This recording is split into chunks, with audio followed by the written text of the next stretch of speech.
C'était une méthode de torture utilisée uniquement par les Allemands. Le déserteur était enchaîné par les pieds.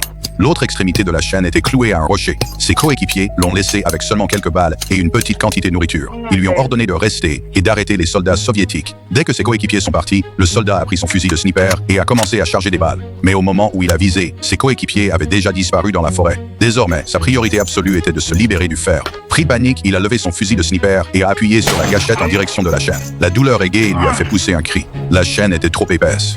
Il ne pouvait pas la casser. Il devait trouver un autre moyen. Il a fouillé dans son sac à dos et a trouvé une paire de lunettes. Il a soigneusement retiré les verres avec un petit couteau, pressé les deux verres ensemble, puis cassé un morceau de branche de pin et gratté la résine de pin avec son couteau. Il a mâché la résine dans sa bouche jusqu'à ce qu'elle ramollisse, puis l'a collée autour du bord des verres. Il a inséré un autre morceau de branche de pin et a versé de l'eau dans l'espace entre les verres. Il avait fabriqué une simple lentille de grossissement. Bientôt, la mousse a pris feu. Le soldat a rapidement rassemblé des branches sèches pour que le feu brûle plus fort. Une fois les branches consumées, il a versé de l'eau froide sur la pierre. Le changement soudain de température a provoqué une fissure bruyante dans le rocher. Il a essayé de retirer le clou, mais ce n'était pas suffisant.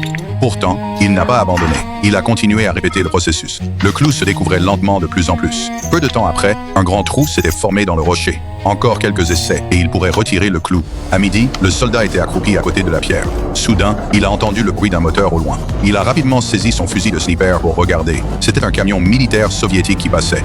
Heureusement, ils ne l'ont pas vu. Il savait qu'il devait se dépêcher, mais pire encore, il manquait de branches. Pire encore, sa nourriture était presque épuisée. Même l'eau dans le seau en fer était réduite à la dernière tasse. C'était sa dernière chance. Il a versé l'eau sur le rocher, puis a rapidement pris ses outils et a forcé la pierre fissurée. Mais le clou ne bougeait toujours pas. Il a sorti toutes ses balles et a récupéré la poudre à canon dans une boîte en métal. Il a versé la poudre dans le trou, l'a recouvert d'un rocher, puis a jeté la mousse enflammée et s'est caché derrière une grosse pierre. Ensuite, la poudre à canon a explosé en produisant de la fumée blanche. Il s'est rapidement levé pour vérifier, mais le clou ne bougeait toujours pas. Frustré, il a donné 2 coups de pied au clou par colère. Il ne bougeait toujours pas. Puis il a utilisé la sangle de son fusil pour s'accrocher à un rocher distant. Il a saisi le rocher à 2 mains et l'a fracassé contre le clou. Du lever au coucher du soleil, il n'a cessé de frapper dessus. Ses mains étaient couvertes de cloques. Enfin, il a réessayé. Le clou a commencé à se desserrer. D'un coup sec, il a arraché le clou. Il était enfin libre.